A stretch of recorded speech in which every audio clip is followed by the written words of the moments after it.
Okay then, now we're going to have a look at talent management models. I've briefly mentioned it before, and talent management is really the process of the business turning its goals, objectives into performance, as that diagram shows there. It's about seeking to attract, identify, develop, engage, retain, and deploy individuals that are considered valuable or specific to parts of the organization. So managing talent strategically helps organizations build that high performance workplace, encourages development, adds to the building and contributing of diversity, and produces that optimal workforce that we're probably seeking to make things perfect.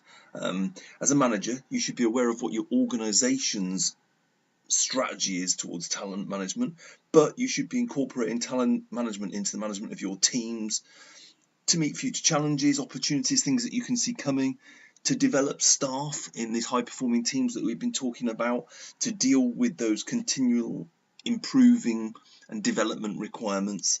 It hopefully will significantly add to the motivation and development of your team and the individuals, by making them realise that if they've got talent, they're going to be retained and it's going to be used for future strategic objectives and business needs.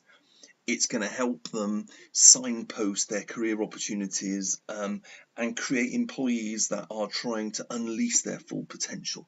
So we're going to have a look at some models. Some of them will help you evaluate where your company is at to. Some of them will help you think about what you want to put in place for managing the talent within your organization, and they'll help you think about your high performing teams and how you plan to meet business objectives. The first model is Bersin's talent acquisition maturity model. This should be, I said before, this should help you evaluate and judge where your organization is with talent management, because it defines the stages of evolution an organization goes through to reach maturity in this area. So it enables business leaders, managers to understand the current state and to look at the next step, the next skills, capabilities, systems they will need to advance the business. The talent acquisition model has 4 levels, and they're just coming up on the screen now.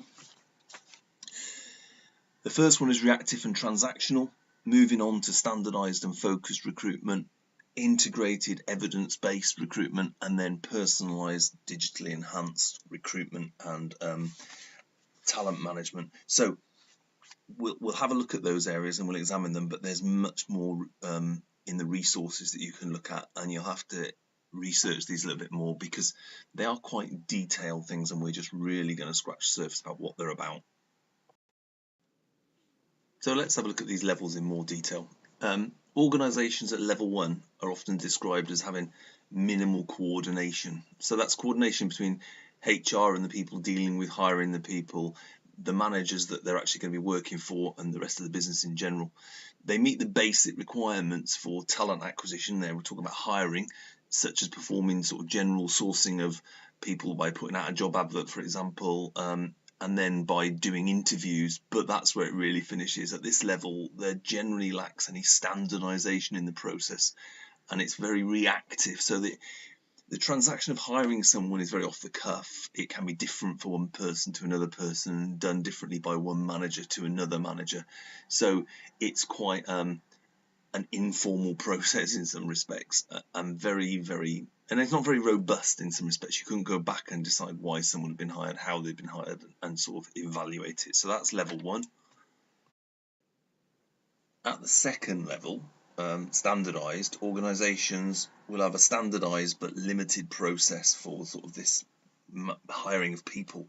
These organizations have some sort of integration between the people involved in the hiring process and HR, and they do have some influence with the managers who are actually going to be doing the hiring of the personnel, but the key sourcing strategies are in place for most roles, not all, and these sort of things are regularly assessed by HR sort of people, but not everybody or the whole business as a whole. And when organizations have reached level 3, an integrated sort of evidence-based process, the talent acquisition process has been refined and standardized so that for example, around candidate evaluations, there's a process of how you evaluate people you're hiring so that we reduce bias in that process. The capabilities of the organisations are advanced and they reflect having some sort of analytical process, so it might be having competency frameworks they can use, etc., as well as professional training and development sort of plans, and people involved in the recruiting process are able to influence the discussions about how to identify and select better candidates, and crucially, they're actively involved in internal movement to source talent, so using people from within, and there's some sort of plan of that. And when organisations reach level 4, which is often referred to as the optimised talent acquisition, they're constantly refining their processes and tools, collaborating with different parts of the business to try and look at improvement strategies, outcomes, resource pools. At this level, it's a professionally advanced system, and it can quickly adapt to new tools and developments in technology. What we're talking about here is an organisation that has a high-touched, individualised, sort of measured process through journey of talent. That means individuals have like a mapped career path, and quickly they're identified as possible sort of people for the top, and they're managed through that process with training and development, and it's all linked into recruiting the next person and thinking about where people are going to be coming from in the next couple of years. So this model is really about, as it says in the title, about the maturity of the organisation in that respect. And it is said that only that sort of 50% of the businesses only ever reach level 2, and they remain there. And quite often people talk about just level 4 being just the larger corporations. That doesn't mean other organisations can't do it, but where they've got a large HR department and it's all sort of standardised and the process. Now, I'm not saying that makes it good, but they do have a process of planning people through. And as I said before, even if your organisation isn't one of these sort of higher levels, and you're going to be doing an activity at the end, so when we look through the other models, keep thinking about this, because this is going to be part of the activity you can do at the end. You can still be thinking about talent management on an individual level with your teams as you take them through. So I mentioned there, let's have a look at a couple of others, and we're going to move on and look at Drotter's leadership pipeline. So this is a leadership management tool, really, leadership development model, and it outlines the various sort of passages or career transitions undertaken by leaders as they progress through their career.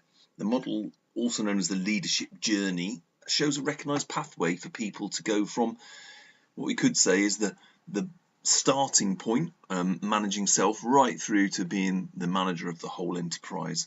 So, you know, managing yourself from the bottom level there could be anything from roles where you're managing your own diary, where you're managing your own workload, and then as you move on to the next step, you're managing others and making sure they're contributing fully to the next stage, where you're managing the managers. So you're managing the people in the departments who are managing the others. So, for example, the team leaders and so on up the chain. Now, can be used to sort of help broaden people's knowledge and aspects as we can sort of pass them the train, but it's really about using it to plan how people's careers will move up and where they're showing the skills that then move them on to the next stage, and how we can sort of think about developing people for the future. And then there's integrated talent management, which really is more a phrase or a concept than a specific model. It became popular in the early 2000s when organisations really started about thinking about linking all these models together. Since then, organisations have used that as a sort of way to describe their whole recruitment, development, performance management model. You can see there are areas we've already discussed in there. Competency, we talked about frameworks. Performance management, we talked about some tools for that. Learning and development, we've been talking about how we develop people. Leadership and development, sort of bringing in Drotter's leadership pipeline.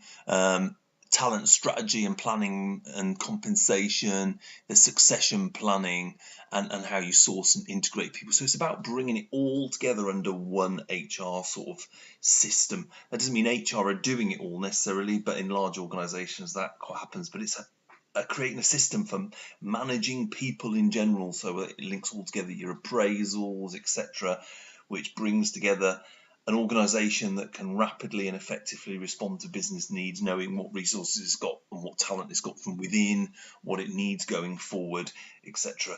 More reading about that in the resources and how you can link all those bits and pieces together. And then we'll just have a look at, obviously you get in-house systems, but that integrated talent management system, even if your organisation, when you do your activity, you decide your organisation really hasn't got a talent management plan or strategy, I feel that you can use those sort of integrated plans to think about how you plan your team at a team level and take it forward. And that can be useful just as a thought process of how you're going to manage your team, develop your staff, and think about where you're going. And you know, also have in-house systems which really follow none of those models, may take bits from them, and there's nothing wrong with that, but we just need to be sure that they integrate with the organisation objectives, that they link into the business strategy and vision so that we can identify the requirements, the skills, the competencies that are needed to take that business in that direction.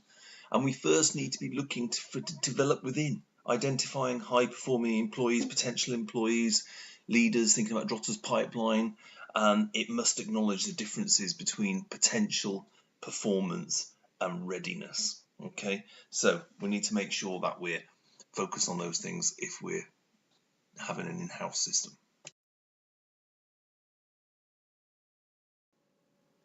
So quick recap now after we sort of draw this session to a close and we start to look at an activity we're going to do.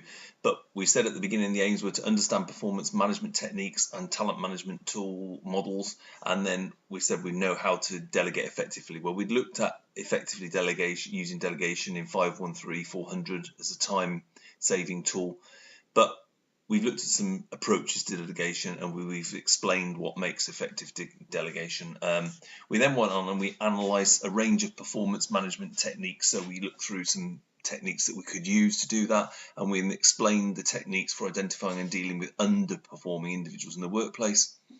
We've looked at some talent management models that you can use to identify, develop and retain talent of individuals. We've just done that with Drotters and with Bursin. And then we've explained how organisational objectives could be met through talent management and planning. So we've talked about how making sure that we've got all the things in place for the vision, for the objectives that have been set, rather than just firefighting as it comes along. A lot more reading on those talent management models in the resources, and you can do your own research.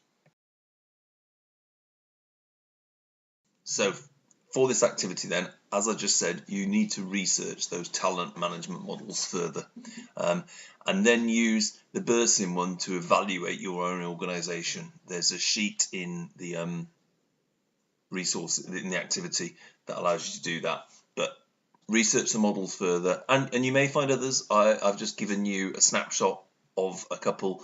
There are other talent management models, but they're based on those sort of theories, and then you can evaluate your organisation against Bursin, and then I'll see you for the next session.